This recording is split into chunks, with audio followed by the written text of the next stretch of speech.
Within a huge industry, Solo's Holiday spotted a gap in the market, a niche area of travel in which it served single travellers since the early 1980s. The travel industry has grown up over the last 40, perhaps 50 years, very much on the back of the family market.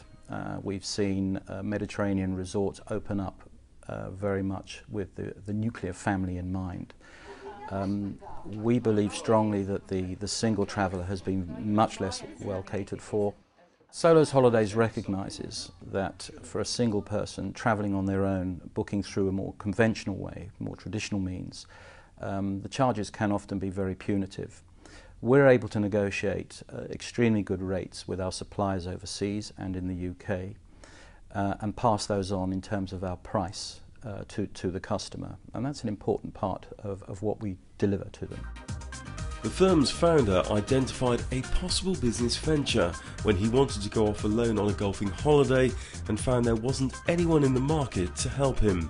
Over several decades, Solo's Holidays has evolved to become one of the UK's leading singles tour operators. From its offices in Edgware and Middlesex, it organises group holidays, excursions and activity trips for single travellers, 19 million of whom it's believed are potentially out there. Market research tells us that the single market, whether it's for travel or anything else for that matter, is very much on the increase. There are those that clearly find themselves single because circumstances dictate, but there are others where it's now a lifestyle choice, and the prediction is that that is set to increase. So there's our opportunity. Friendships may form, but Solo's isn't, it stresses, a dating agency. Its client base is around 25,000, with an average age of 45 to 55 and a high number of returning customers. We do have so many repeat customers. We're quite a niche company. There's not very many single companies out there, so we do rely on making sure that we have a very successful business and people come back to Solo's again and again.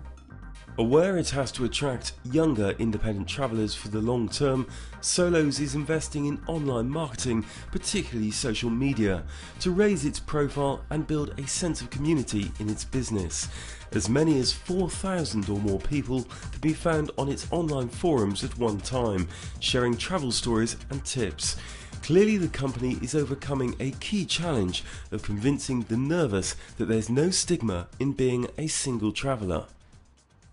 I was in a position where I spent New Year on my own, and I thought I'm not going to do that again, and I thought I've got to make a difference to my life. And they've got a great support team who will go through holidays with you, give you an idea of who's going to be on that holiday, numbers, there's even age brackets on the holidays, so you know that you'll get like-minded people of similar age groups that you might have interests with. There's always someone to talk to, you're never on your own if you don't want to be, and it's just a wonderful, wonderful experience. I think there's a lot of single people out there who don't realise that there are holidays for single people. I think a lot of our business is generated by people who've been on Solo's Holidays and go home and talk to their friends about it. Aware that knowledge is integral to delivering its service, Solo's employs staff who are passionate about their subject, 35 in the office and 80 tour leaders, some of whom were originally customers themselves. I became a client some years ago and went skiing, and I thought, the first year I thought this is a great company, I enjoy it, it's the way it operated, the whole philosophy was great. What I like is the fact that you can get a complete range of people, from perhaps a hospital consultant down to whatever, and they're all brought together with that common interest to have an enjoyable time and enjoy the activity. And it doesn't matter what their background is, they leave it at home, they're on holiday, and they, if you like, they take no responsibility, it's all down to you to look after them. In challenging financial times, some are rethinking how they travel, taking short-haul rather than long-haul trips, for example. And there's the unexpected to cope with, such as tsunamis or ash clouds. But Solo's Holidays has built up a trust with its clients and is enjoying growth. Confident it can expand still further, Solo's will use its understanding of its customers to refresh its offering and provide new destinations to help maintain its own successful corner of the travel industry. I don't believe that the mass market actually exists. I think the mass market is built up of several niches all put together. And we are therefore one niche in a much wider market. But it's an important niche, it's a big niche and it's a growing niche. And that is our opportunity as a business moving forward.